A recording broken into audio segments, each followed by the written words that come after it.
Hello everyone, Sam here from creativetrading.system.com, making this video about Bitcoin. So let's get started. I made a Bitcoin video yesterday as well, and now things have changed a little bit, so I'm making it again. All those charts, the previous charts that I showed in yesterday's video, the same. So I'm gonna just move fast forward a little bit. This is a weekly chart coming for the wave four, coming down, down, down. And when we came down, I said we're gonna go up to the upside again. So we started to go, and then I made this a daily chart as well. That ABC for wave four correction and wave five. We need to be going for wave five. So we went and we hit this TL, the channel upper TL, right, like this. And then I made the chart that we're going to be coming down from there to here around 38%, maybe 50, maybe 38%, but 38% was my final target for wave two. Now, yesterday or day before yesterday, I switched the chart and I made this chart saying that this might be the end of it, this 63,861, and then we might be going to the upside right from here. If this is wave four finish, and then this could be wave one, and we might bounce from here for wave one. This could be wave four, and then to clarify that, I made a 4-hour chart, which looks like this. That if this is wave four, right? If wave three, ABC correction wave four, then we will go for wave five, and then we will drop for wave two, wave one, wave two. And then the other scenario was that this is wave, wave one ending here, and this is ABC all the way down here to 61% or 50 or 61%. That would be wave two. So let me see. This is the trade taken yesterday, day before yesterday. But this one, so I redo the chart. What really happened is this.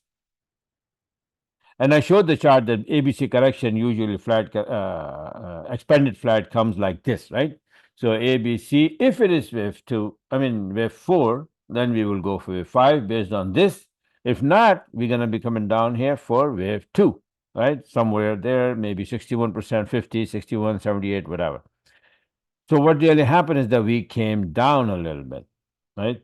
And the new chart that I just made, how much we came down is this.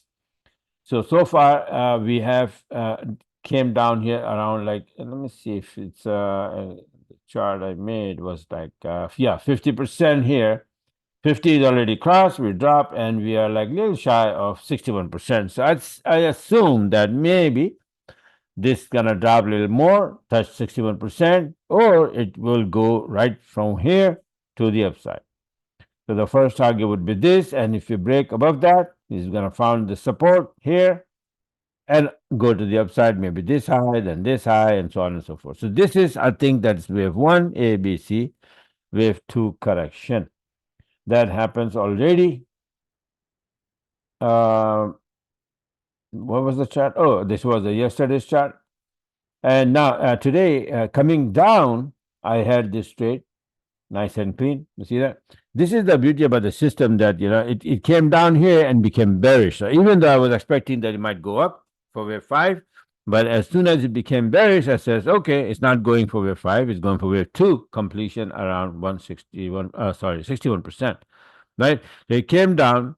Now, somebody asking me that, if can I go short here? No, because in my EA, what happened is that the distance between yellow and red is too much. So when it is too much, I do not take the trade. I have a set, what I call it threshold. So a value for different assets, different values, right? So if it is too much outside that value, the distance is bigger than it should be, no trade. So you need to come back towards the red line, right? Now, the prices start to come back, and here, what happened is that the yellow were above the black. So that is a no-no for short, right? For short, I have to have the yellow below the black. And the distance should be, within the threshold value. So this is, excuse me. So even here, yellow was just above the black. But look here, the distance is not too much between the yellow and the red. And the yellow is below the yellow line is below the black. Black is below the white. This is all the way to the top. All the conditions are right. And my EA opened the trade here. That's how it is. So some of these areas that you might think that I didn't take this entry. Why not? But so all of these factors are built in the robot, right? Certain values and certain conditions. So unless we have those conditions right within the parameters, EA will not open the trade. That's how it is. And if you open the trade and it places the SL right above the high or the low, so in this case, open the trade here, SL is here. So when I record the chart, I move, not even when, but when the price move a little bit in my favor, right? I come and sit on the break even to save your asset, right? Save your money, save your investment. If it goes back and hits your SL, you come out and break even, maybe 5-10 pip, right? So and if it goes the distance, then you have to see where the heck we are going, and then hold on to the trade, right? So this is why I hold on most of the trade to long distance. And people say, well, how come you didn't close the trade here and there? Because that when you know that where the heck this thing is going, then why should you close the trade, right? So I was expecting that this thing will come down here. This was the area, right? So 61% I normally have. So when it came down, then I says, okay, no problem. And then tonight is anyway Friday night. So what the hell with it? I closed it. And then this is what I'm still expecting, that it may go down and then hit 61% and then go to the upside.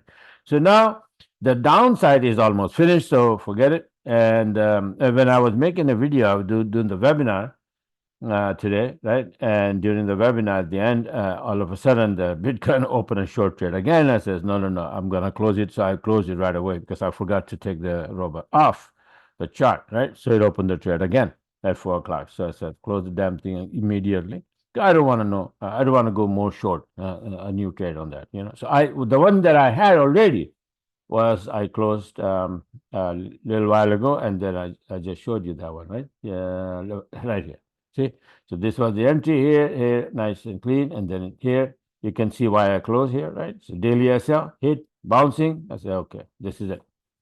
So that's what that's what it is. That's what it is doing right now. What I think, and then the daily chart, you can see my daily chart. By the way, the chart that I made.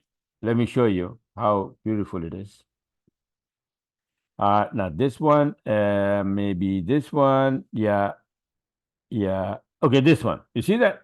I made this chart on 29 July, and it says that this flipped from here to here, and I said either 50 or 38%. You see that 38% line? And look, exactly came and the same flip, same area, and it came and kissed that 38% line and bouncing. See how beautiful it is. So this market is very, very calculated according to the fib. So if you can measure and then you can learn how to measure properly, you can really catch some really good trades, right? So I was expecting that it will come down all the way here. That's why I held the entry I had earlier, right? But then later on, another entry that opened the trade here on my son's account, right? So right above the 38%, I closed it immediately. Actually, that was my account. Yeah, I was doing the webinar and it opened during the webinar. So I closed that one, right? So the one from the top, I closed a little after that, right? So this is how it is. So now I'm expecting, I'm going to make this chart again, redo it, maybe like this, that I'm expecting a bounce right from here. Maybe it will go down a little bit below like on a 4-hour chart, 61% is a little bit below that, right? So may go down a little bit more, but this is somewhere there, and then it will. My target on a daily chart would be this high. Okay, from here to here, and then maybe it will dip here a little bit and then continue to the upside. That's how it is. So if this is wave 1 and this is wave 2 and bouncing and then going up on a 44-hour chart like this one here, right? So first target is this, break above that, find support. Then second target is this. Then third is this, and then so on and so forth. All right. So this is it for now. Don't forget to subscribe the YouTube channel, because I'm going to give you some very good hint about the gold next video. Maybe tonight, maybe tomorrow. But before the market opens up, I'll make a video about the gold as well. Right. And all the forex and this and that, I normally make the videos, but it's, I post on the Telegram, and my Telegram subscribers, they get it. All right. So use it for now, and hope you have a wonderful weekend.